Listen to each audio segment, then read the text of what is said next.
PT KB Pharma bersama Teater Sanggar Cerita mempersembahkan serial Sandiwara Radio Babat Tanah Leluhur. Babat Tanah Leluhur. Iya, Kakang Panji memang kerap menggoda kami. Tapi dia bukanlah seorang pemuda yang jahat. Dia adalah pemuda yang baik dan sangat baik sekali. Bagaimana bisa demikian? Mengapa ayahnya dan juga kepala desa Banjur mengatakan pemuda itu seorang pemuda yang jahat? Seorang pengacau dan pengganggu gadis-gadis desa. Saya takut, Tuan. Saya takut Bapak Kepala Desa akan menjadi marah jika saya mengatakan hal yang sebenarnya. Sebuah kisah kolosal dari tanah leluhur ratusan tahun yang silam di tanah Pasundan yang diwarnai dengan kekerasan, ambisi, keserakahan, iri dan dengki, serta cita-cita dan cinta anak manusia. Kau ini berkata apa, Dik Bulan? Kau berkata apa? Apa mungkin Jerangkong hidup? Aku berkata benar, Kakang. Percayalah padaku. Pada penglihatanku dan juga pendengaranku. Aku menyaksikan sendiri Jerangkong hidup dengan memberikan petuah pada Raden Karmapala. Ia memohon dengan suara mengibah. Kau bicara apa? Kisah besar ini didukung oleh artis-artis Sanggar Prativi.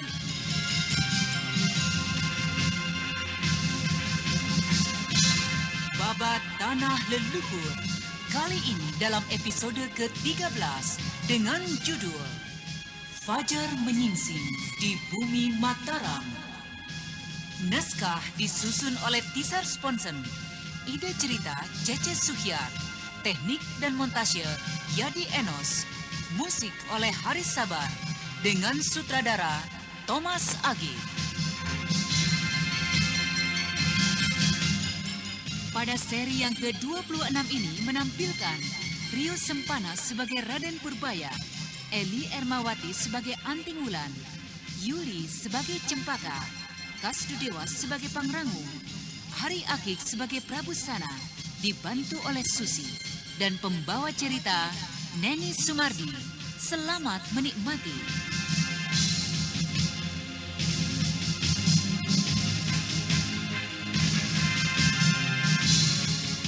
Pada kisah yang lalu diceritakan, Raden Sakapalwaguna mengajak Anting Wulan dan Prabu Sana untuk kembali ke Pondok Kisagula menemui putrinya.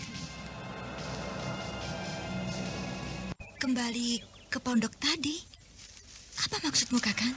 Aku merasa curiga dengan sikap kepala desa itu. Sepertinya dia sedang menyembunyikan sesuatu. Demikian juga dengan gadis itu.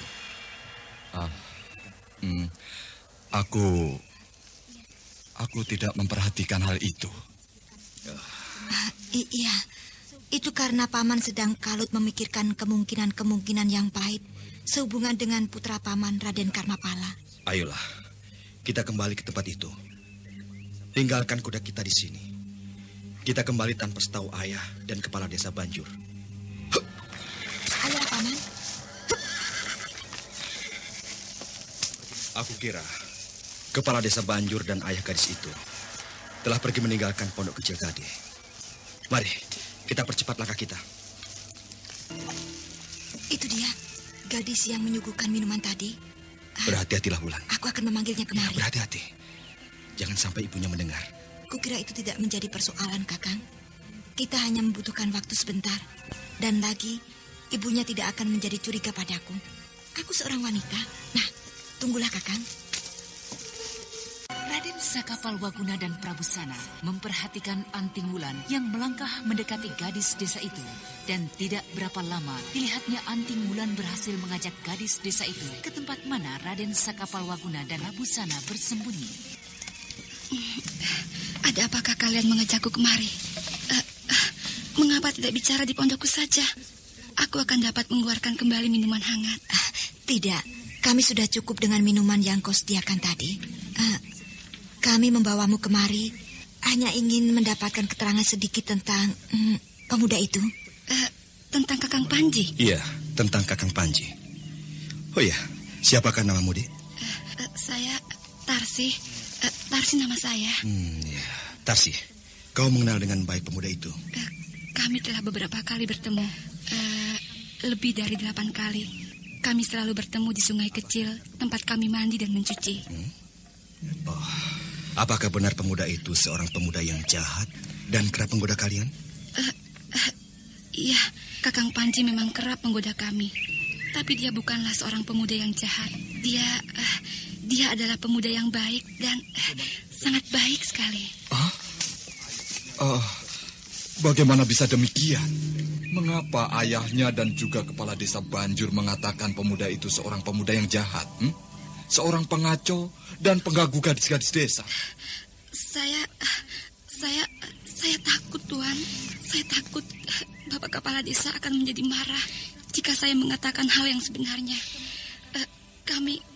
Kami kerap dimarahi oleh orang tua kami jika mengatakan bahwa pemuda itu tidaklah jahat seperti yang dibicarakan orang. Kami gadis-gadis yang kerap mencuci di sungai mengetahui semua itu dengan jelas sekali. Iya, tapi mengapa bisa begitu? Mengapa kepala desa dan juga penduduk desa ini begitu membenci dan mengatakan bahwa pemuda itu jahat dan pengacau? Mungkin karena peristiwa itu. Peristiwa yang terjadi antara Kakang Panji dan Bira. Peristiwa apa itu? Kakang Panji sering bersama dengan Bira yang menjadi bunga desa ini. Dan Kandar, putra dari kepala desa kami, begitu tergila-gila dengan Bira. Melihat hubungan Bira dengan Kakang Panji, ia menjadi cemburu dan kemudian menantangnya. Kakang Panji berhasil mengalahkan Kandar. Pemuda itu menjadi semakin berang, kembali menantang dan mengeroyok Kakang Panji bersama kawan-kawannya. Dalam pertempuran itu, Kandar dan seorang temannya terluka. Lalu kepala desa itu menjadi dendam dan mengerahkan para penduduk, begitu? Iya, begitulah yang terjadi sebenarnya. Maafkan saya, Paman. Tolonglah, jangan sampai mereka tahu semua. Jangan mereka tahu kalau saya menceritakan ini semua pada tuan-tuan. Saya dan juga ayah saya bisa mendapat celaka. Jangan khawatir, tidak akan terjadi apapun dengan diri kalian. Percayalah. Dan jika sampai terjadi sesuatu, datanglah ke padepokan kami. Temui guru kami, Eyang Wanayasa. Terima kasih. Kami permisi. Iya.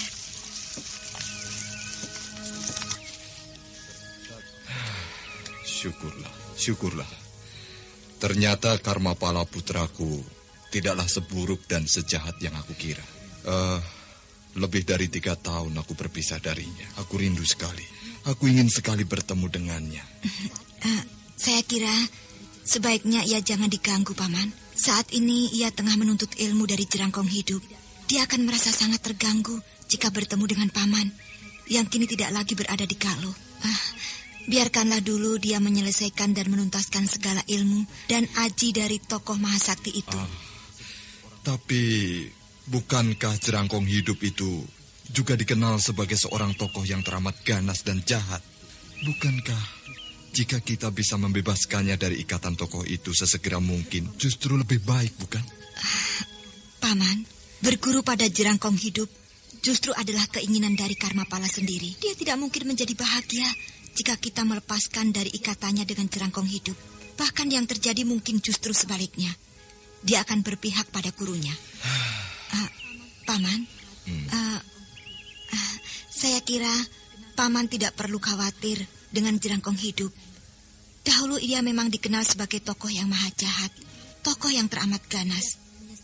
Akan tetapi entah kenapa, kini dia telah berubah. Dia telah menyesali semua perbuatannya. Dia kini tengah memaksakan pada Karmapala untuk menjadi seorang pendekar yang berhati bersih, yang pantang melakukan perbuatan kejam dan kotor. Kau ini berkata apa, Dik Bulan? Kau berkata apa?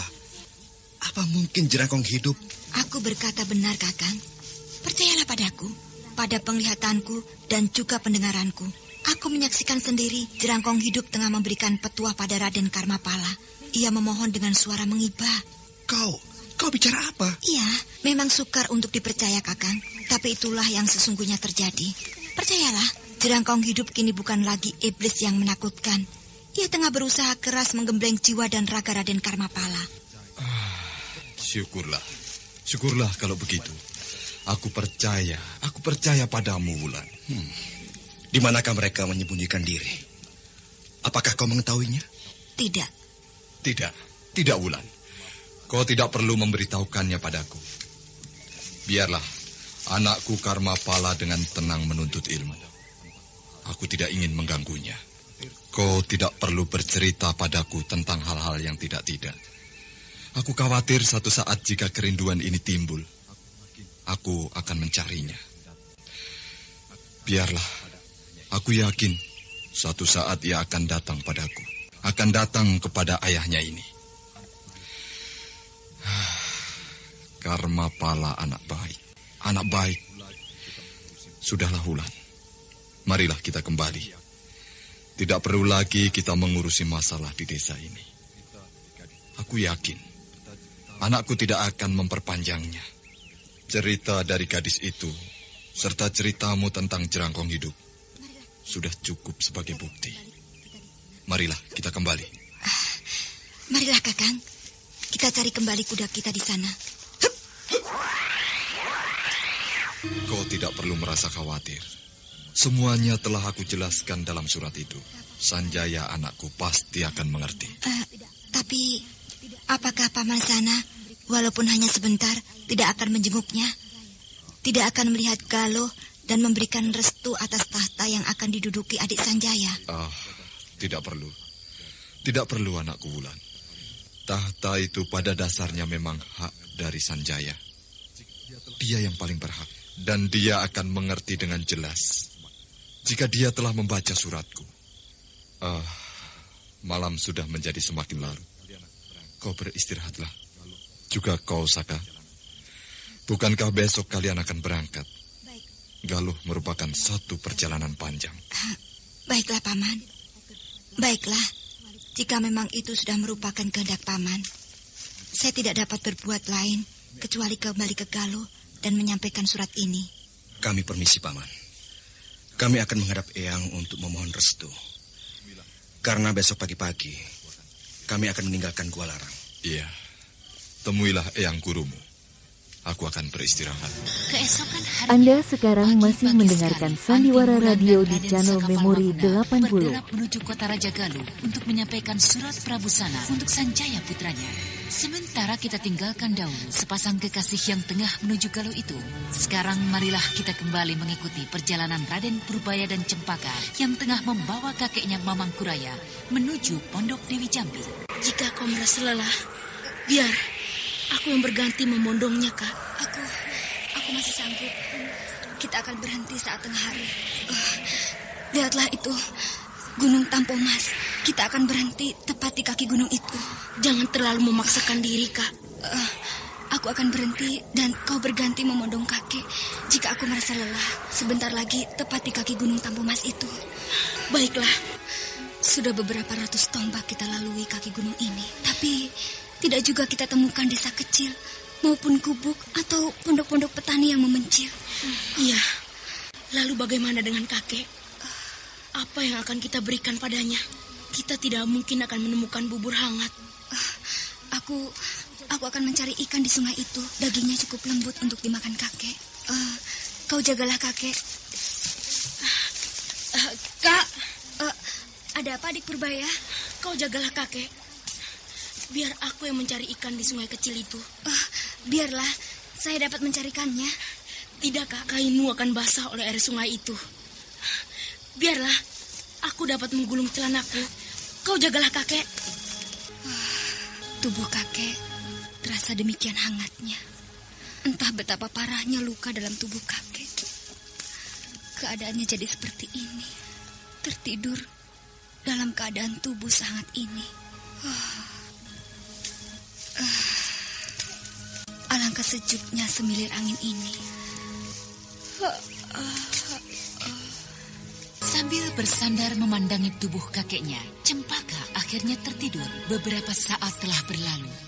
Gadis yang telah kelelahan karena menggendong tubuh Mamang Kuraya setengah harian tidak dapat lagi menahan dirinya. Dan gadis muda itu tersadar ketika ia merasakan asap yang sedap menusuk hidungnya. Bangunlah, Kak. Aku sudah siap dengan beberapa ekor ikan bakar. Ini, kau dapat memberikan sebagian untuk kakek. Setelah itu, kita lanjutkan perjalanan. Mengapa kau tidak membangunkan aku, adik Purbaya? Tidak apa, Kak. Aku lihat kakek pun kelihatannya lelap tertidur. Nafasnya kelihatan begitu halus. Betapa bodohnya aku. Betapa enaknya ikan bakar itu, Siapakah kau ini? Mengapa tiba-tiba saja kau ada di tempat ini? Aku tertidur lelap sejak siang tadi. Aku hadir di sekitar tempat ini sebelum kalian tiba. Apakah aku tidak boleh duduk di dekat kalian? Namaku Pangrangu. Entah siapa nama kalian. Kami... Tidak apalah. Jika memang kalian tidak ingin memperkenalkan diri kalian. Memang jika tidak ada artinya nama kalian untuk ku kenal. Begitu juga namaku untuk kalian kenal. Hai, itu... siapakah itu? Kelihatannya dia terluka sangat parah. Kau mengetahui kakekku terluka?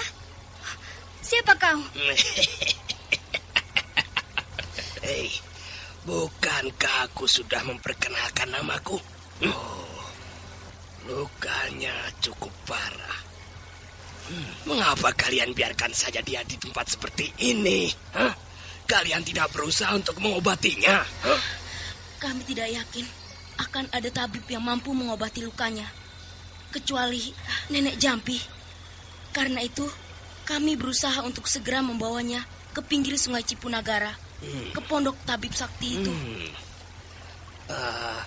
Dari sini ke tempat tinggalnya masih akan memakan waktu cukup lama.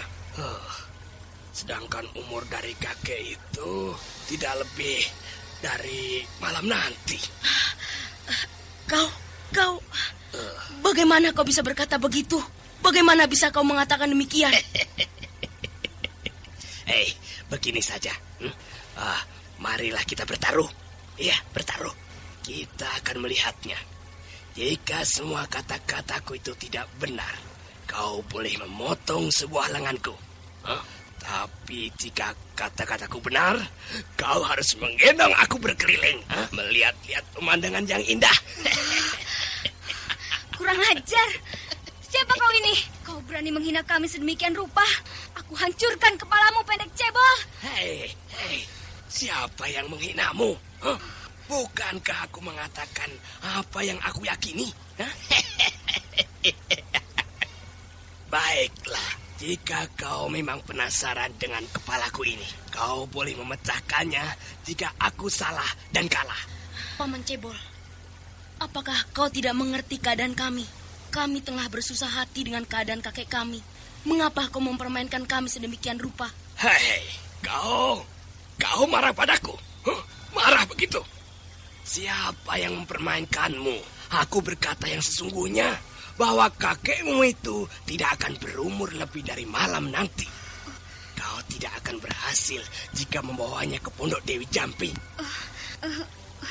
Paman dapat mengetahui keadaan kakek kami hanya dengan melihat sekejap saja. Apakah itu berarti Paman mengerti tentang ilmu pengobatan? Apakah Paman mampu mengobati penyakit kakek kami ini?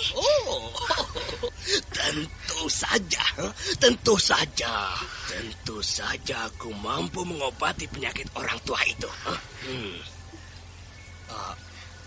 Hanya hancur tulang-tulang di seluruh tubuhnya. Dan luka dalam di sekitar dadanya. Ya. Hanya itu saja, bukan? Paman Cebol. Paman, jika begitu, tolonglah kakek Mamangku Raya. Tolonglah kakek kami ini. Apakah kakek tua yang berada di hadapanku ini adalah Mamangku Raya, tokoh sakti yang berjaya puluhan tahun yang lalu? Benar, Paman Cebol. Tolonglah kakek kami ini.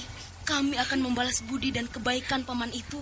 Oh iya, tanpa kalian minta pun, aku pasti akan menolongnya. Jika aku tahu kakek tua di hadapanku ini adalah Mamangku Raya. Apakah apakah Paman Cebol tahu dan mengenal kakek kami? Sudahlah, tidak perlu bercerita lagi. Kakekmu ini perlu penanganan yang cepat, cermat, dan teliti. Tolong kau balikkan tubuh kakekmu. Ya.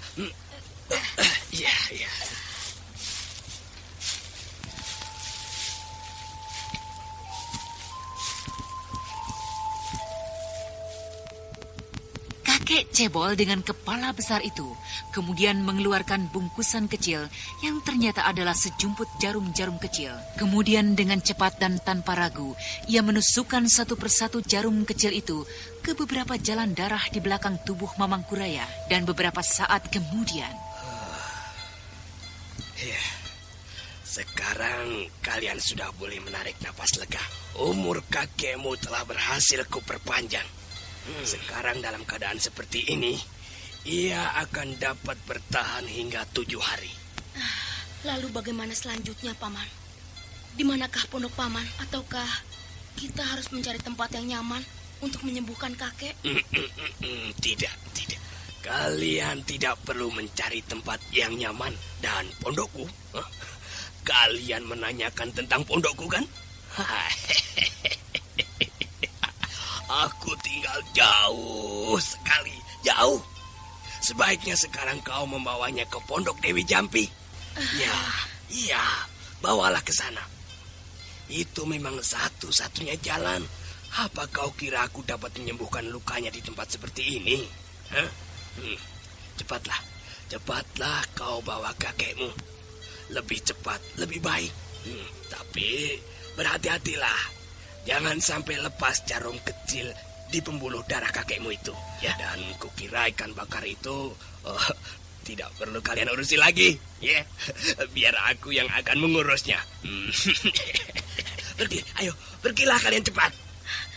Baik, Paman Cebol yang baik. Mari, Kak. Oi, Kak. Tubuh kakek tidak panas lagi seperti tadi.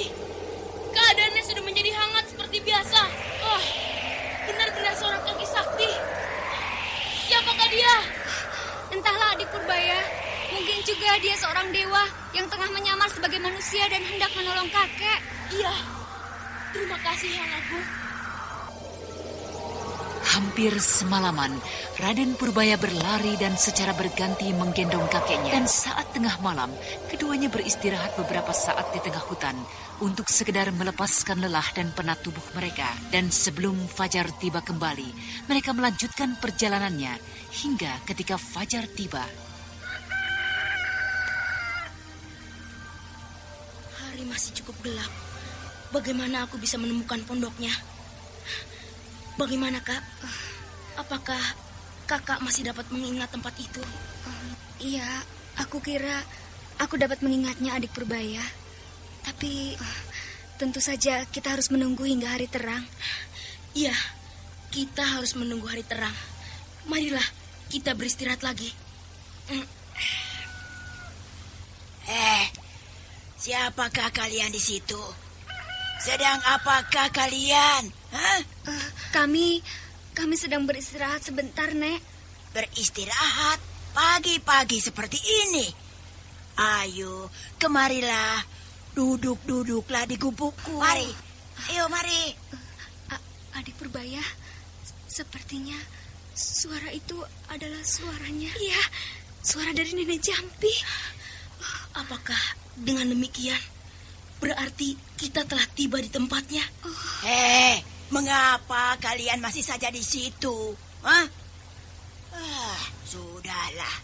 Jika kalian tidak ingin kuundang minum teh atau air jahe manis yang hangat, dasar. Apakah kami sedang berbicara dengan Nenek Jampi? Benar. Siapakah kalian ini? Siapakah yang kalian pondong itu? Nek, ini kami, Purbaya dan Cempaka. Iya, Nek. Purbaya dan Cempaka.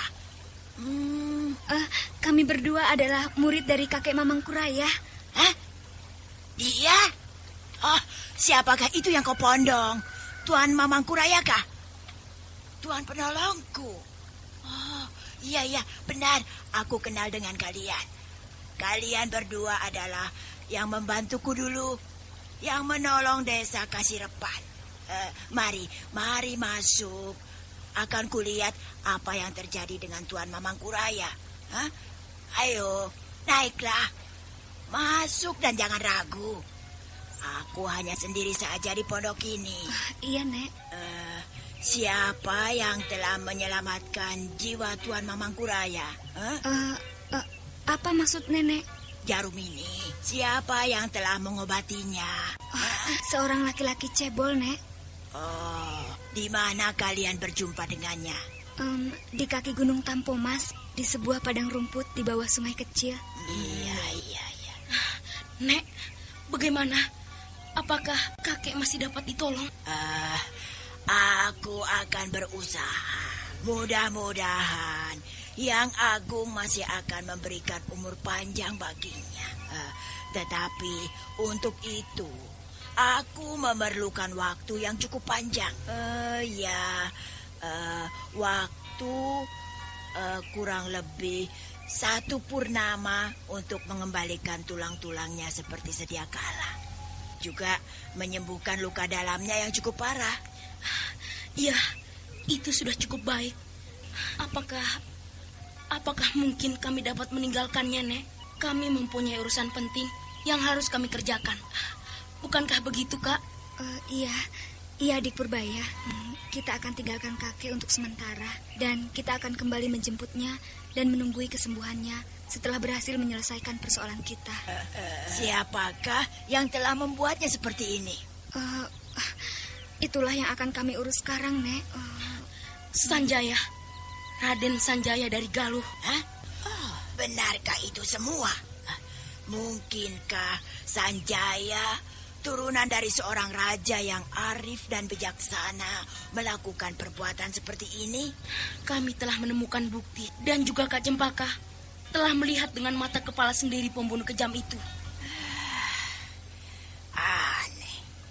Aneh sekali. Mungkinkah turunan dari sana sekejam itu? Sudahlah. Keluarlah kalian. Aku akan memeriksa dan mencoba mempelajari penyakitnya dulu.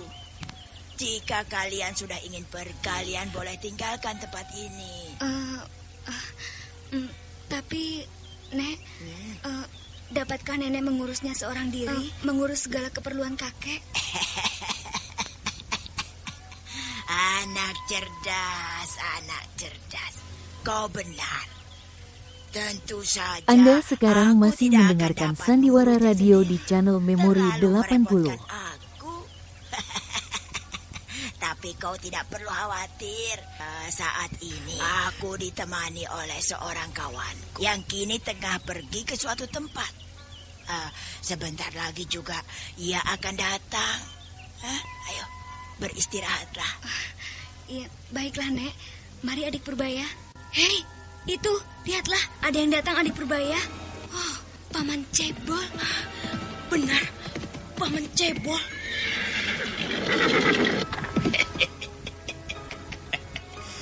Selamat bertemu kembali anak-anak muda. Apakah kau sudah bertemu dengan Dewi Jampi? Sudah, Paman. Apakah Paman adalah kawan dari Nenek Jampi? Dewi Jampi adalah bibiku. Bang Rangu, kaukah itu yang datang, Bang Rangu? Iya. Saya sudah kembali, Bibi. Masuklah cepat. Aku butuh pertolonganmu. Ayo. Baik, Bi. Aku segera datang. Aku masuk dulu, anak-anak muda. Nanti kita akan bicara lagi. Silakan, Paman.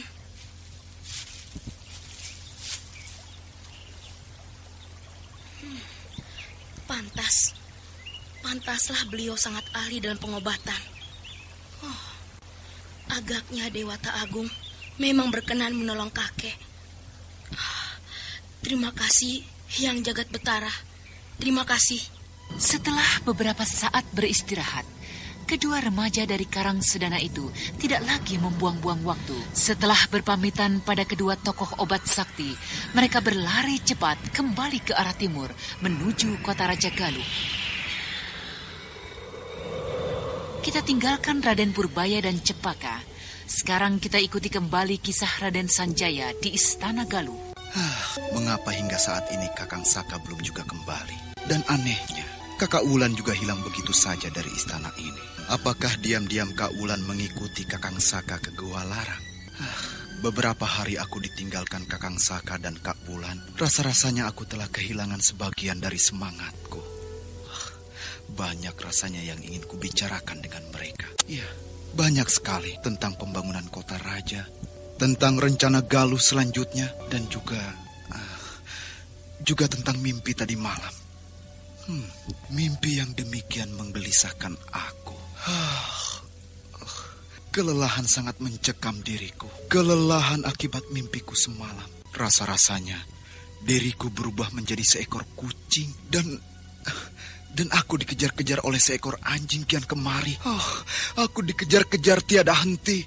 Keluar masuk sudut rumah, kebun, bahkan selokan-selokan kotor. Apakah artinya? Aneh sekali. Siapa? Hamba tuanku.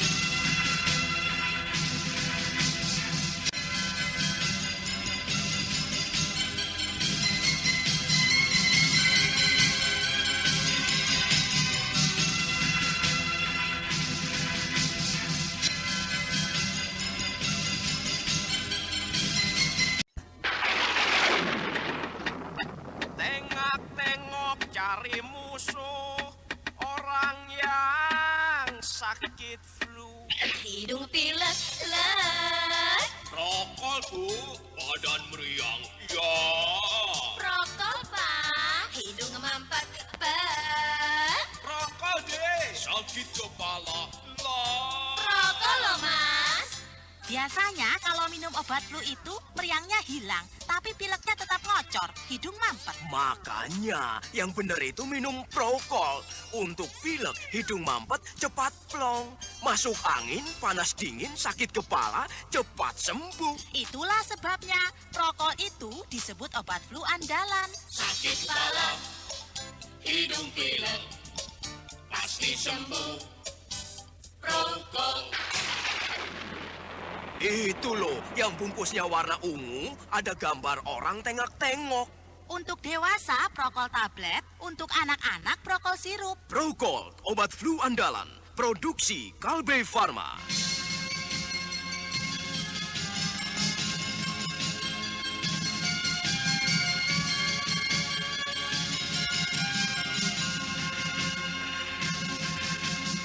Raden Purbaya dan Cempaka berhasil menitipkan kakeknya Mamang Kuraya pada Dewi Jampi dan Ki Pangrango, dan kemudian melanjutkan perjalanannya menuju ibu kota Galuh.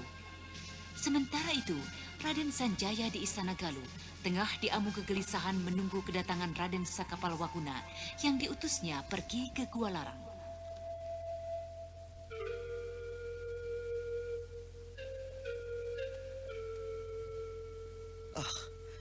Apakah Kakang Saka mendapat halangan di jalan? Seharusnya ia sudah tiba kembali. Apalagi kepergiannya kukira bersama dengan Anting Wulan. Hambatan apapun pasti akan dapat mereka atasi.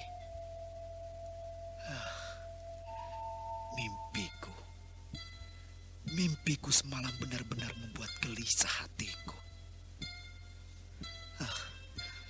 Aku merasa seakan-akan berubah menjadi seekor kucing. Dan aku dikejar kian kemari oleh seekor anjing. Dikejar tiada henti.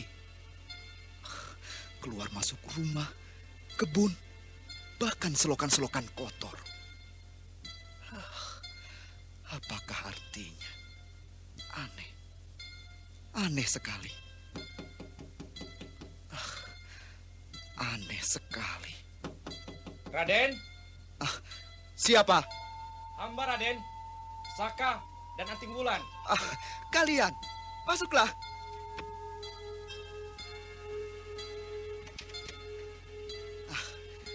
Bagaimana kabarnya ayahandaku, kakak? Maaf Raden, ayahanda Raden menitipkan surat ini untuk Raden baca. Apa yang terjadi dengan ayahandaku? Mengapa ia tidak datang kemari, kakang? Menurut beliau, semua jawabannya ada di dalam surat tersebut. Selamat anakku Sanjaya atas keberhasilanmu mengembalikan Galuh ke tangan garis keturunan kita. Benar-benar sangat sukar untuk dipercaya. Kau kini bukan Sanjaya yang dulu. Bukan lagi Sanjaya yang lemah, yang sehari-harinya bergelut dengan buku-buku dan kitab-kitab di istana. Tapi kini kau adalah seorang manusia utama, manusia pilihan dewa. Aku percaya, Yang Agung telah menunjukmu sebagai seorang pemimpin besar di tanah Jawa dan Pasundan. Teruskanlah kebesaran Galuh. Saat ini adalah giliranmu. Saat ini merupakan tugas dan kewajibanmu untuk memimpin dan meningkatkan kesejahteraan rakyat Pasundan. Tunjukkan dan buktikanlah bahwa kau mampu untuk melakukan itu semua. Kau telah membuktikan bahwa tahta Galuh bukanlah merupakan warisan. Bukan sekedar warisan. Galuh adalah milikmu seutuhnya. Lakukanlah apa yang terbaik untukmu dan untuk Galuh. Aku merestui kau memegang tampuk pimpinan Galuh. Selamat anakku, selamat bertugas. Semoga Siwa Agung merestuimu. Mengapa ayahanda tidak kembali ke Galuh? Aku berjuang merebut kembali Galuh adalah untuk kupersembahkan padanya, pada ayahandaku. Aku benar-benar tidak mengerti. Tidak mengerti. Apakah ayahanda Raden tidak menjelaskan dalam surat itu? Saya kira beliau pasti menjelaskannya. Raden bisa membacanya terus. Dan Raden mungkin akan dapat mengerti. Di padepokan Paman Wanayasa, aku mendapatkan ketenteraman untuk menyelesaikan sisa-sisa umurku. Aku sudah terlalu lelah, anakku. Aku lelah dengan kesibukan-kesibukan ketatanegaraan. Aku ingin beristirahat sebagaimana Paman Wanayasa. Aku ingin merasakan kenikmatan yang tidak pernah kuraih selama ini.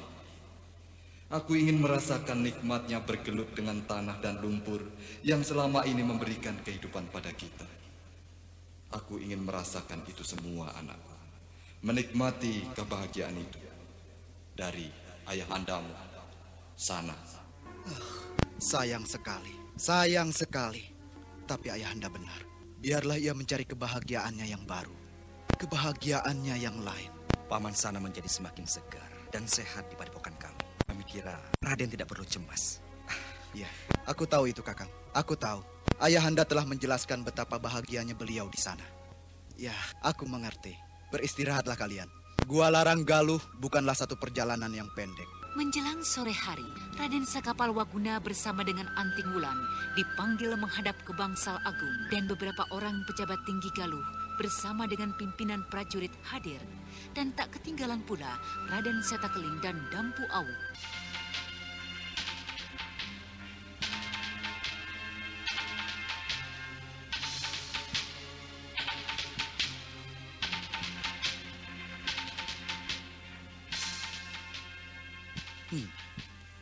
Ada apakah kau memohon pertemuan besar seperti ini, Paman Jaran Pucang? Apakah ada sesuatu hal penting yang ingin kau utarakan? Benar, tuanku. Banyak hal penting yang ingin hamba utarakan.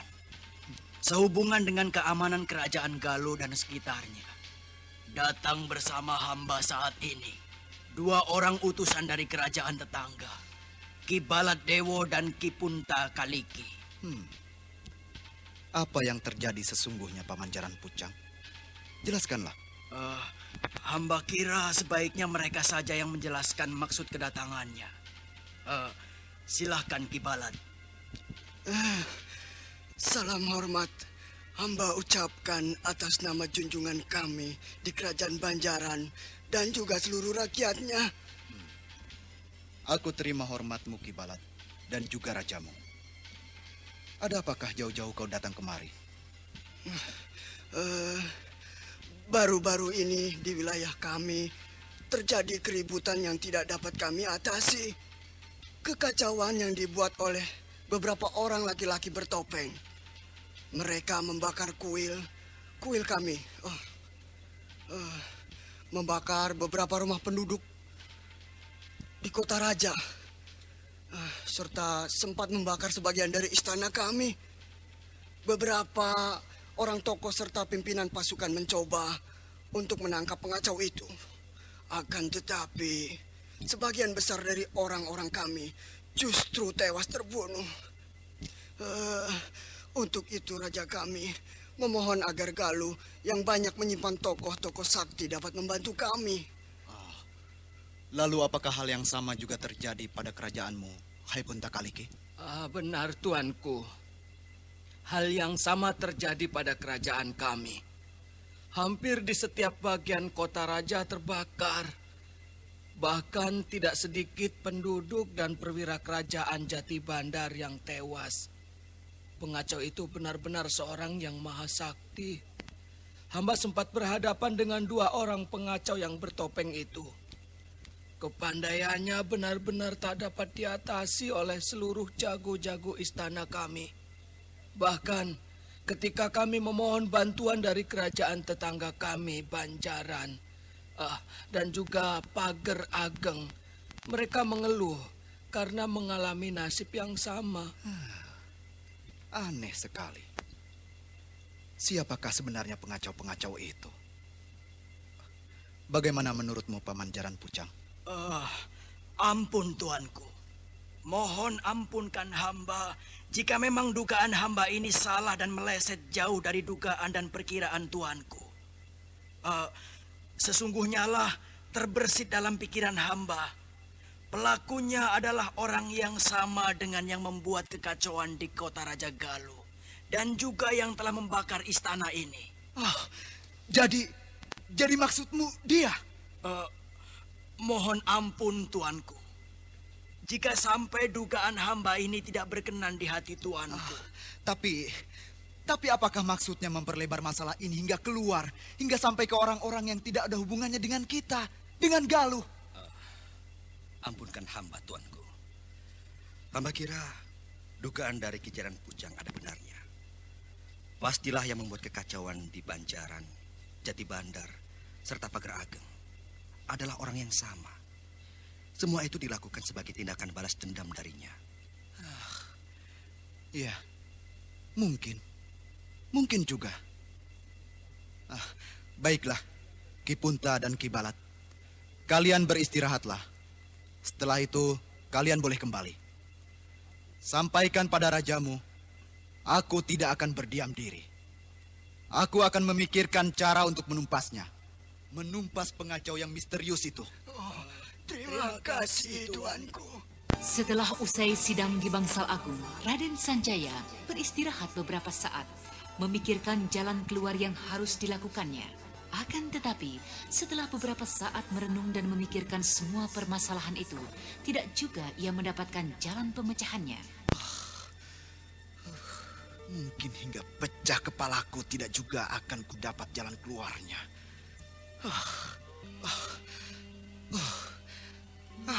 Apa yang terjadi? Keringatku seakan bagaikan anak sungai yang mengalir. Ada apa ini? Apa yang telah terjadi? Udara menjadi sedemikian panasnya. Aku akan keluar mencari udara segar. Apakah aku tidak salah dengar? Aku mendengar suara ombak sayup-sayup di luar pintu ini. Apa yang terjadi pada diriku? Aku akan tinggalkan kamar ini segera. Betapa panasnya udara di dalam kamar ini.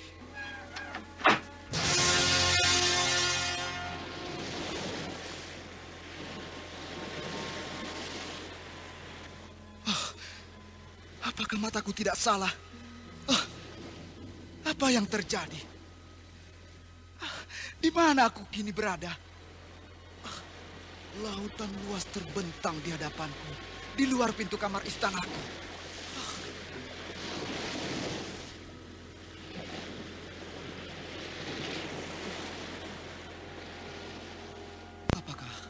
Apakah ini semua karena ulah dari Sang Dewi? Ya, mungkin ia akan segera datang mengunjungiku. Benar, tidak salah dugaanku. Sang Dewi sedang menuju kemari dengan kereta kudanya.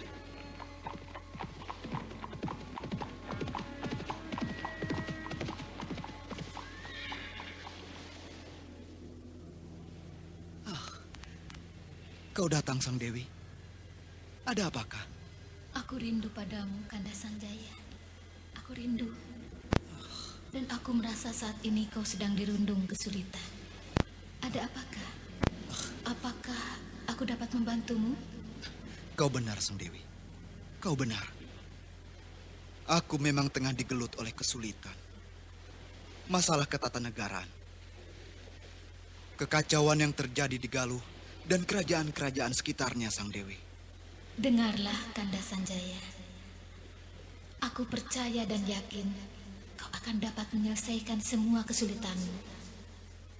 Bukankah Anting Wulan telah berada di Galuh? Bukankah ia telah bersama-sama denganmu? Iya, benar. Kakak Wulan berada di sini, bersama-sama dengan Kakang Saka. Bicarakanlah bersama-sama dengannya. Aku percaya kelak semuanya akan selesai. Iya, kau benar, Sang Dewi. Kau benar, Dinda. Aku harus membicarakan masalah ini dengannya dan juga dengan Kakang Saka. Aku akan membagi kesulitan ini dengannya. Bagus. Itu adalah satu keputusan yang sangat bijaksana, Kanda. Ya. Ketahuilah, Kanda.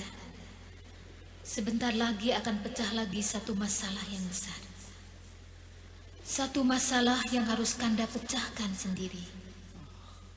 Yang menuntut Kanda untuk mengambil sikap sendiri. Satu masalah pribadi Kanda yang sangat besar. Bersikaplah bijaksana. Putuskanlah segalanya berdasarkan nalar Kanda. Dan semuanya akan menjadi selesai dan menjadi lebih baik. Tapi masalah apakah itu? Masalah pribadi? Masalah apakah? Tolong kau jelaskan dan jangan membuat aku menjadi penasaran, Sang Dewi. Segera Kanda akan menjadi jelas. Itulah salah satu dari maksud kedatanganku kemari. Aku akan kembali. Selamat tinggal. Dan jangan lupa perjanjian, Kanda. Setiap bulan purnama aku menunggu kedatangan Kanda untuk bercinta melepas rindu. Aku akan mengingatnya, Dinda Dewi. Raden Sanjaya memperhatikan kepergian penguasa Laut Selatan hingga hilang di tengah luasnya samudera. Beberapa saat kemudian ia tersadar dan kemudian berpaling ke belakang dan samar-samar dapat dilihat pintu kamarnya. Dan kemudian tanpa ragu dibukanya dan masuk ke dalam kamarnya kembali. Dan sesaat kemudian suara debur ombak di luar kamarnya hilang dan tidak terdengar lagi. Alangkah saktinya Sang Dewi. Ia sanggup mengikuti semua peristiwa yang menimpa diriku. Aku akan segera membangun kuil-kuil di sepanjang pantai selatan sebagai tanda terima kasih padanya. Pada guruku, junjunganku, dan juga sekaligus kekasihku. Siapakah itu yang datang? Masuklah, pintu tidak terkunci.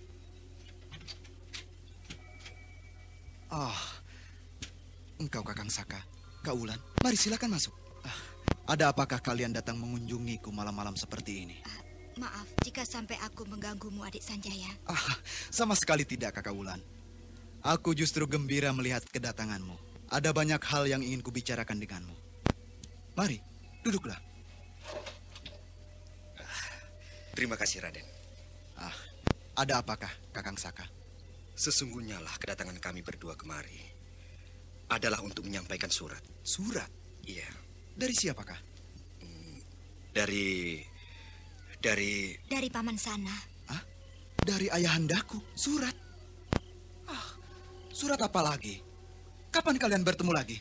Sesungguhnya lah semua ini adalah perintah dari Paman Sana, Ayahanda Raden. Surat ini adalah surat yang kedua yang harus hamba serahkan setelah beberapa saat Raden membaca suratnya yang pertama.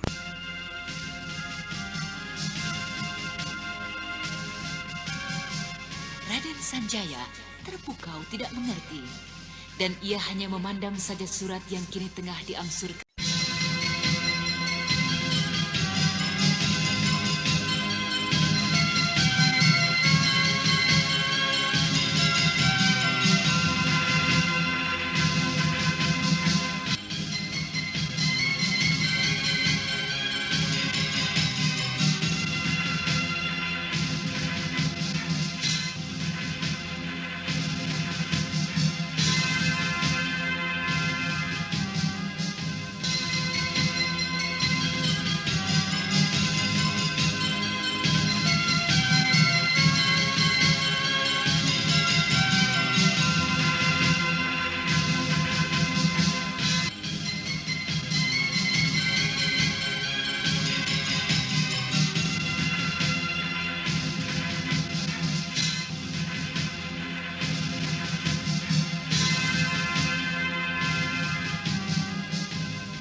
Raden Sanjaya tengah digelisahkan oleh pengacau-pengacau yang mengganggu keamanan kerajaan-kerajaan tetangganya, Pager Ageng, Panjaran, dan Jati Bandar.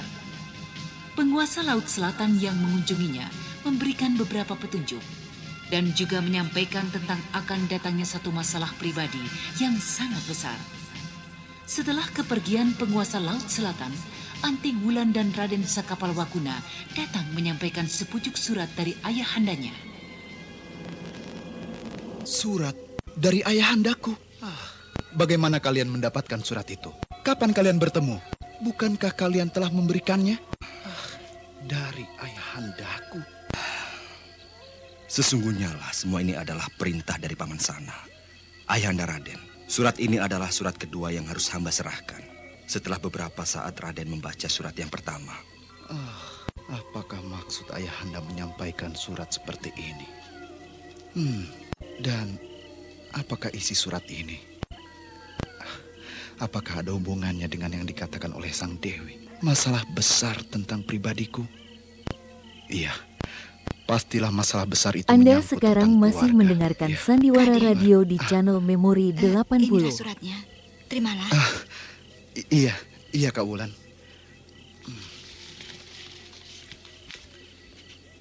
Tentulah kau terkejut menerima suratku yang kedua ini, anakku.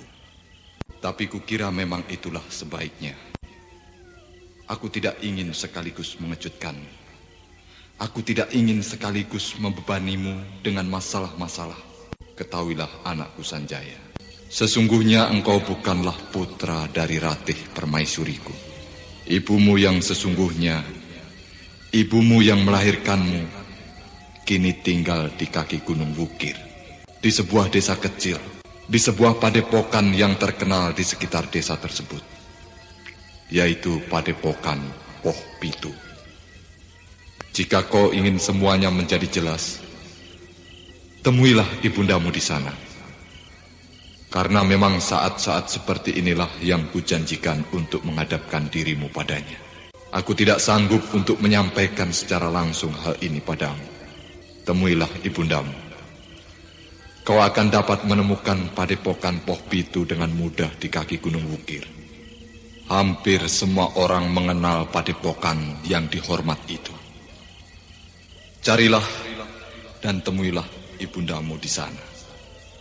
Dari ayahandamu Sana. Apakah Apakah benar kau menerima surat ini dari ayahandaku?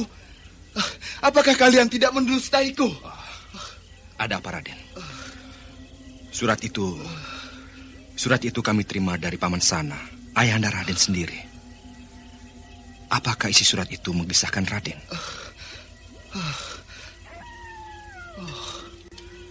Agaknya inilah hal yang dikatakan pribadi oleh Dinda Dewi. Iya, agaknya inilah dia. Ibundaku. Benar-benar sukar untuk dipercaya. Adik Sanjaya, apakah kami berdua perlu meninggalkan engkau? Apakah Raden perlu untuk menyendiri? Tidak, jangan tinggalkan aku, Kak Wulan. Ada banyak hal yang ingin kubicarakan dengan kalian. Tetaplah duduk di situ. Apakah kalian tahu di mana letaknya Gunung Wukir? Gunung Wukir? Iya. Hamba tahu, Raden. Gunung itu terletak di sebelah timur tanah Pasundan. Gunung itu letaknya berdampingan dengan Gunung Merbabu. Dan keduanya seakan-akan sepasang gunung. Iya. Wukir adalah sebuah gunung yang banyak menyimpan misteri. Ada apakah engkau menanyakan tentang gunung tersebut? Aku ingin kalian berdua menemaniku ke kaki gunung tersebut. Aku ingin segera ke sana memenuhi pesan dari ayahandaku. Iya, segera. Bagaimana? Apakah kalian berdua bersedia? Iya, saya dan juga adik Wulan pasti bersedia. Tapi bagaimanakah dengan Galuh? Bukankah saat ini Galuh tengah menghadapi rongrongan dari pengacau-pengacau itu, Raden? Kita akan mencoba membicarakan masalah itu. Kita akan bicarakan dalam sidang esok hari, Kakang. Beristirahatlah kalian. Baiklah, jika demikian. Hamba pamit, Raden. Sementara itu di sebuah kota kecil yang tak jauh dari kota raja, terlihat dua sosok bayangan yang tengah mengendap-endap. Mengapa belum juga tiba anak itu? Apakah dia gentar pada Sanjaya? Tenanglah dan jangan khawatir. Rencana kita pasti akan berjalan dengan baik. Kita bergerak sekali lagi di wilayah Galuh. Setelah itu kita kembali bersembunyi di kota raja, di sekitar istana. Kita lihat dan tunggu apa yang akan terjadi. Apalagi yang akan kau lakukan, Amista? Seperti biasa, tuanku. Hamba akan membakar kuil itu dan kemudian membunuh beberapa pendetanya. Tuanku, tunggulah. Dalam kegelapan malam, Resi Amista mengendap-endap dan mendekati kuil Siwa yang kelihatan masih dikunjungi oleh beberapa penduduk setempat. Beberapa tombak di belakang kuil yang sepi. Resi Amista berhenti setelah termenung beberapa saat. Ia kemudian bersidakap dan memejamkan matanya. Aku akan mencobanya. Aku akan mencoba mendapatkan bentuknya. Beberapa saat kemudian, tubuh Resi Amista mengeluarkan asap tipis yang menyelimuti tubuhnya.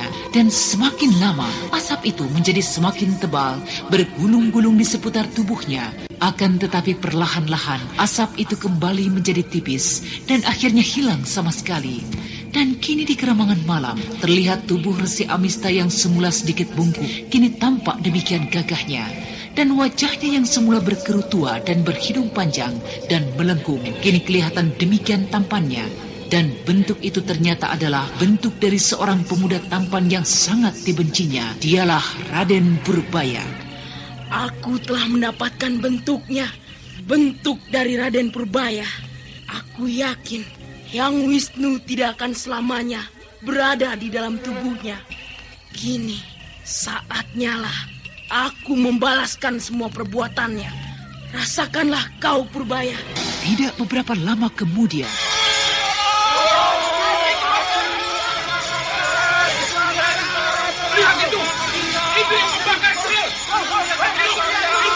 kemudian Resi Amista yang kini telah berubah bentuknya menjadi Raden Purbaya berkelebat kian kemari menyebar maut. Rasakanlah, mampuslah kalian semua. Mampuslah kalian semua. Aku Raden Purbaya tidak akan membiarkan dari kuil Siwa Agung berdiri di bumi Galuh. Selamat tinggal. Setelah menyebar maut, lalu bentuk dari Raden Purbaya itu melesat meninggalkan para penduduk yang menjadi kalut. Siapa kau? Oh, ternyata. Jangan cemas, tuanku. Perhatikanlah baik-baik siapa hamba ini sesungguhnya. Oh, rupanya engkau Amista. Rupanya kau mempunyai akal cemerlang. Rencana kita akan menjadi semakin sempurna mendekati kenyataan. Amista, marilah kita tinggalkan tempat ini. Segera kita tunggu tontonan menarik di seputar Istana Galuh. Malam belum lagi larut. Suasana di Istana Galuh masih kelihatan ramai. Beberapa orang penjaga kelihatan berjaga-jaga, mulai dari gerbang istana sampai ke sudut-sudut kamar dan taman sari. Beberapa orang dayang yang belum memiliki pekerjaan khusus karena peralihan kekuasaan asik bercengkrama. Raden Sanjaya baru saja ditinggalkan Raden Sakapalwaguna dan Antingwulan di kamarnya. Sementara itu di serambi depan, Raden Sakapalwaguna dan Antingwulan bertemu dengan kakangnya Setakling dan adiknya Dampu Awu. Dan mereka kemudian terlibat dalam pembicaraan tentang suka dan duka mereka. Dan tidak beberapa lama kemudian... Hei, berhenti! Siapakah kau? Oh, perkenankanlah saya masuk. Aku bertanya, siapakah kau dan apa tujuanmu? Perkenankanlah saya masuk. Saya hendak bertemu dengan Baginda ataupun Panglima dari Galuh. Kuil kami di Kota Lumudan habis dibakar oleh seorang pemuda pengacau. Baiklah. Kau tunggulah di situ. Aku akan melaporkan pada pimpinan pengawal dalam. Ya, segeralah Tuan Prajurit. Segera sebelum pengacau itu meninggalkan jauh-jauh Kota Lumudan. Tunggu dan turunlah dari kudamu. Baiklah Tuan Prajurit. Maafkan saya. Ada apa kalian ribut-ribut? Tuan Saka, orang ini mengabarkan bahwa kuilnya telah dibakar oleh seseorang. Di mana itu terjadi? Di kota kami, Kota Lumudan. Tolonglah tuanku, tangkaplah iblis muda itu. Adi Wulan, Kakang Seta, Adi Awu, ayolah kita lihat ke sana. Ayolah Kakang. Benar-benar biadab pemuda pengacau itu. Bagaimana Kakang Seta, Kakang Saka, Kakang Awu? Apakah menurut kalian pembakar kuil dan pembunuh itu ada hubungannya dengan pembunuh dan pengacau yang beraksi di kota-kota kerajaan Pager Ageng, Banjaran, dan juga Jati Bandar? Sudah pasti Adi Wulan, sudah pasti mereka. Dan orangnya pun sudah dapat kuduga. Pastilah Prabu Sora dan Resi Amista. Itu, lihatlah banyak penduduk berkerumun di sana. Pastilah itu kuilnya. Mari kita lihat ke sana. Iblis benar-benar tidak tahu diri. Kuil suci yang justru menjadi korban mereka. Apa yang harus kita lakukan sekarang, Kakang Seta? Bersama-sama berkeliling mencari pengacau dan pembunuh itu di sekitar sini, ataukah kita berpencar mencarinya? Anda sekarang masih mendengarkan Sandiwara Radio di channel Seseorang Memori melambaikan tangannya ke 80. arah kita. Itu, lihatlah. Ayo, mari kita dekati. Ayo! Kau menyusul kemari, Adik Sanjaya. Ada apakah? Ada yang ingin kubicarakan pada kalian. Marilah kita mencari tempat yang sepi. Ayo, duduklah. Apakah kalian tahu kira-kira siapa yang melakukan ini semua? Pembakaran kuil, pembunuhan, dan pengacauan-pengacauan? Hamba sudah dapat menduganya, Raden. Ya, mereka pasti adalah Resi Amista dan Prabu Sora. Apakah kalian tidak mendapat keterangan tentang pelaku kekacauan di desa ini dari laki-laki yang datang melapor? Tidak, kami tidak sempat lagi melayaninya. Segera saja kami menuju desa Lumudan. Ada apakah Adik Sanjaya? Apakah laki-laki itu memberikan keterangan yang pasti? Iya, dia memberikan keterangan yang pasti, Kakak Wulan. Siapakah orang itu, Adik Sanjaya? Seorang pemuda yang tampan yang mengaku dan menyebut dirinya Raden Purbaya. Raden Purbaya? Iya. Apa tuanku tidak salah mendengar? Tidak, aku tidak salah dengar. Apakah kalian tahu dan mengenal seseorang yang bernama Raden Purbaya? Bagaimana? Dambauk? Iya. Kau mengenalnya? Kami mengenal anak itu. Iya. Tapi tidak mungkin, Kakang. Tidak mungkin dia yang melakukan itu. Siapakah anak muda itu, Kakak Wulan? Putra dari Prabu Ajikonda. Putra dari Prabu Ajikonda? Bukankah ayahandanya baru saja meninggal dunia? Iya. Kita telah mengirimkan utusan ke sana. Menyampaikan salam duka cita. Tidak mungkin. Tidak mungkin dia orangnya. Aku mengenal cukup banyak perilaku anak itu. Semula memang kukira dia adalah Anda seorang anak sekarang yang masih kejam dan mendengarkan ganas. Sandiwara Radio Tapi di akhirnya, channel Memori aku yakin 80. bahwa dia tidaklah demikian. Dia adalah seorang anak yang mempunyai pribadi tinggi. Aku yakin bukanlah dia orangnya. Tapi, apakah mungkin ada orang lain yang mempunyai kesamaan nama dan memiliki kepandaian tinggi? Iya, kukira demikian. Tapi sebaiknya, marilah kita minta penjelasan lagi dari orang itu. Kenapa kita harus kembali? Bukankah kita bisa mendapatkan keterangan dari orang lain? Kita dapat menanyakan penduduk desa Lumudan ini. Marilah kita ke sana. Betul. Dengan demikian, kita akan menjadi semakin yakin dengan keputusan yang kelak akan kita ambil. Ayolah. Permisi, Kisanak. Apakah kami bisa mendapatkan keterangan sedikit tentang kejadian ini? Siapakah Tuan ini? Apakah keperluan Tuan menanyakan peristiwa ini? Tentunya kami juga ingin tahu bagaimana peristiwa ini terjadi. Dan mungkin Kisana ini mengetahui segalanya. Tolong ceritakanlah kepada kami. Kami ingin mengetahui seluk-beluknya. Tolonglah Kisana. Kami ingin mengetahui seluk-beluknya. Bukankah Tuan muda itu adalah junjungan kita, Raden Sanjaya? Iya, betul itu. Iya, Raden Sanjaya itu. Hampir secara serentak, mereka menjatuhkan diri berlutut pada junjungan mereka.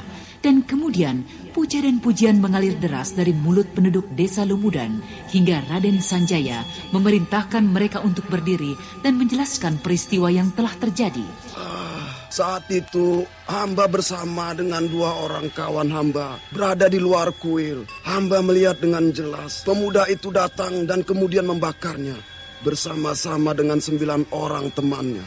Akhirnya kami mengeroyoknya. 6 orang teman kami mati. Dan hamba yang lebih dahulu jatuh terpukul dapat selamat. Karena saat itu hamba tidak dapat bangkit kembali. Apakah kalian melihat dengan jelas bagaimana rupa orang tersebut? Jelas sekali, Tuanku. Ya, jelas sekali. Dia adalah seorang pemuda yang sangat tampan, berkepandaian tinggi, Tuan. Dan dengan pongahnya, dia menyebutkan namanya Raden Purbaya. Lalu bagaimanakah pakaian yang dikenakannya? Pakaian seorang bangsawan. Dan agaknya benar, dia adalah keturunan bangsawan. Cermin wajahnya jelas sekali menunjukkan hal itu, Tuan. Bagaimana? Apakah sudah cukup, Kak Wulan? Kakang? Hamba kira semua sudah menjadi jelas. Sebaiknya kita bicarakan saja hal ini besok pagi di istana. Iya, kukira memang sebaiknya begitu. Baiklah. Semua masalah ini akan kuurus, Kakang. Aku akan mencoba untuk mencari dan menangkap pembunuhnya. Kalian uruslah jenazah kurban pemuda biadab itu. Dan kembali bekerja seperti biasa esok hari. Sepasukan prajurit akan kami tempatkan di kota Lumudan untuk beberapa hari. Terima kasih, Tuanku. Terima kasih. Terima kasih. Nah, bagaimana? Sekarang semuanya aku serahkan pada kalian. Kira-kira, apakah mungkin Raden Purbaya dari Karangsedana adalah pembunuhnya, Kakang? Jika segalanya sudah menjadi terang dan jelas, hamba kira apalagi yang akan kita pikir dan timbang. Aku mengharapkan kalian semua turut menyumbangkan saran. Bagaimana Paman Jaran Pucang? Hamba kurang mengenal putra mahkota Karangsedana. Tetapi satu hal yang pasti yang telah kami ketahui, bahwa ayahandanya, Prabu Ajikonda, baru saja meninggal secara misterius. Walaupun mereka tidak mengumumkan hal tersebut, tapi dari pembicaraan-pembicaraan di kota Raja Karangsedana, hal itu menjadi cukup jelas. Prabu Ajikonda meninggal secara mendadak. Rakyat Karangsedana tidak mendengar berita tentang sakitnya beliau. Jadi maksud Paman, apa hubungannya dengan pengacau yang mengaku bernama Raden Purbaya? Ampun, Tuanku. Ini semua hanyalah sekedar merupakan kesimpulan saja, Tuanku. Jika memang tidak berkenan, mohon Tuanku memaafkannya. Iya, katakanlah Paman Jaran Pucang. Ampun, Tuanku. Jika memang betul pemuda pengacau itu adalah Raden Purbaya, hamba mencoba menarik garis hubungan antara 2 peristiwa tersebut. bahwasanya Raden Purbaya mencurigai kematian ayahandanya ada hubungannya dengan Galuh. Hah? Kau bilang apa, Paman? Mengapa bisa Paman menduga demikian? Ampun, Tuanku. Ampunkan hamba yang tidak tahu diri ini. Tapi itulah perkiraan hamba yang bodoh. Tapi bagaimana bisa Paman menduga demikian? Sudah hamba katakan, Raden. Kematian ayahandanya, Prabu Aji Konda, bahkan beberapa yang lainnya. Karang Sedana agaknya juga telah diguncang oleh pengacau-pengacau. Aku benar-benar tidak mengerti akan semua dugaanmu itu, Paman Jaran Pucang. Ampun, sekali lagi ampunkan hamba yang bodoh ini. Dugaan hamba itu menjadi semakin dekat kebenarannya. Jika memang pemuda pengacau di desa Lumudan itu Raden Purbaya. Jadi maksud Paman Jaran Pucang, jika benar pemuda pengacau itu Raden Purbaya, semua itu disebabkan karena peristiwa besar yang terjadi di Karang Sedana. Kematian ayahandanya, kakak iparnya, serta gurunya. Gurunya? Ya, gurunya Raden. Seorang kakek tua yang sakti dan telah diangkat oleh Aji Konda sebelum wafat sebagai pahlawan kerajaan. Jadi kakek Mamang Kuraya telah mati. Kasihan sekali. Sudahlah, aku kira kita cukupkan dahulu pertemuan kali ini. Dari semua keterangan-keterangan yang kudapat, akan kucoba untuk mengambil kesimpulan. Kembalilah kalian ke tempat tugas kalian masing-masing. Dan kalian berempat, Kakang Seta dan adik-adikmu, tinggallah dahulu beberapa saat di sini. Tidak adik Sanjaya. Apapun yang terjadi pada Raden Purbaya, kukira dia tidak akan bersikap ganas dan tidak terkendali seperti itu. Aku mengenalnya. Sebaiknya kita selidiki saja dahulu sebelum mengambil tindakan. Tapi sayang sekali, aku mempunyai tugas yang penting yang harus kukerjakan. Tugas yang harus kuselesaikan. Apakah itu ada hubungannya dengan ayahanda Raden? Iya, tentang kepergianku ke Gunung Wukir, Kakak Wulan. Dan aku menghendaki kau dan juga Kakang Musaka menemaniku ke sana. Jika memang urusan tersebut sangatlah penting, lakukanlah. Kau tidak usah terlalu mengkhawatirkan Galuh dan pengacau-pengacau itu. Aku kira tentu Kakang Seta Keling dan Kakang Dampu Awu dapat membantu mengurus hal itu. Benar, Raden. Hamba bersama dengan adik Dampu Awu dan paman-paman yang lain di sini akan mencoba untuk mengatasi keamanan di sini dan juga mencoba untuk menangkap pengacau itu. Tinggalkanlah Galuh dan percayakanlah pada kami semua di sini. Baiklah. Jika demikian, tenanglah sudah hatiku. Mungkin hari ini juga aku akan meninggalkan Galuh. Hari ini? Iya, hari ini. Baiklah adik Sanjaya, apapun perintah dan kehendakmu akan kucunjung tinggi. Demikian juga hamba. Baiklah, jika demikian bersiaplah kalian. Aku akan menemui Paman Jaran Pucang untuk mohon pamit. Kakang Dampu Awuk, aku serahkan istana Galuh padamu. Ambillah keputusan-keputusan seperlunya jika memang diperlukan. Baiklah Hadi Sanjaya. Semoga Dewata Agung mengiringi perjalanan. Setelah berpamitan dengan beberapa tokoh-tokoh istana Galuh, Raden Sanjaya bersama-sama dengan Raden Sakapalwaguna dan Antingulan meninggalkan istana Galuh.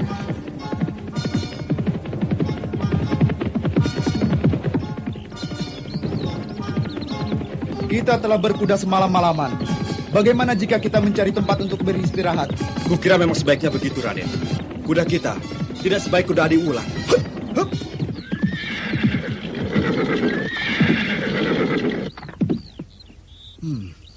Aku kira kau perlu membasuh wajahmu, Kak Wulan. Bukankah begitu, Kakang Saka? Kau bisa saja, Raden. Ya, ayolah. Kukira aku juga perlu merapikan rambut dan mengganti pakaian. Rintik hujan malam tadi cukup membuat basah bajuku ini.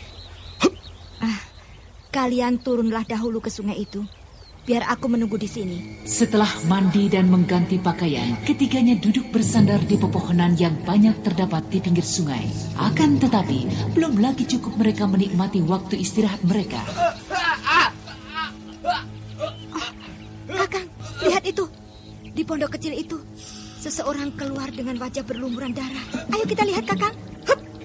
Hei, apa yang terjadi, Paman? Pemuda itu telah membunuh habis keluargaku. Kakang, lihat ke dalam sana. Siapakah orang itu, Paman? Apakah Paman mengenal orang itu?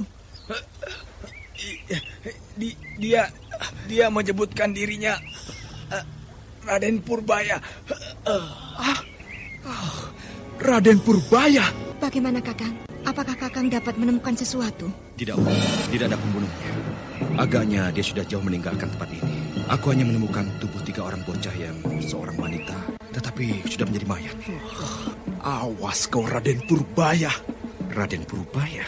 Ya, menurut laki-laki itu sebelum tewas, pembunuhnya adalah seorang pemuda yang bernama Raden Purbaya.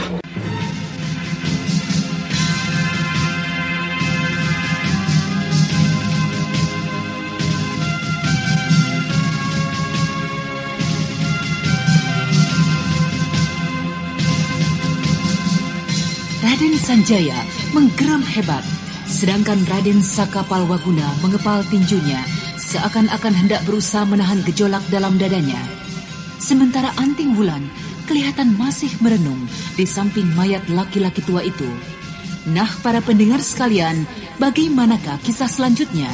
Untuk mengetahui jawabannya, ikutilah kisah Babat Tanah Leluhur ini dalam episode ke-14, Selisih Paham Dua Putra.